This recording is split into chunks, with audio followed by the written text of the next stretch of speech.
கர்த்தருடைய நாமம் மகிமைப்படுவதாக. அப்போஸ்தலர் 2வது அதிகாரம் 17வது வசனம். கடைசி நாட்களில் நான் மாம்சமான யாவர் மேலும் என் ஆவியை ஊற்றுவேன். அப்பொழுது உங்கள் குமாரரும் உங்கள் குமார்த்திகளும் தீர்க்கதரிசனம் சொல்லுவார்கள்.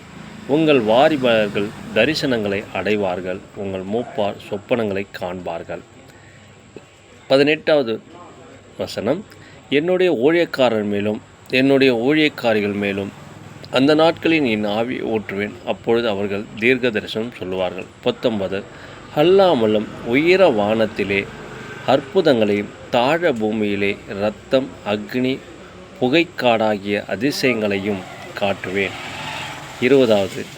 கர்த்தருடைய பெரிதும் பிரகாசமான நாள் வரும் முன்னே சூரியன் இருளாகவும் சந்திரன் இரத்தமாகவும் மாறும்.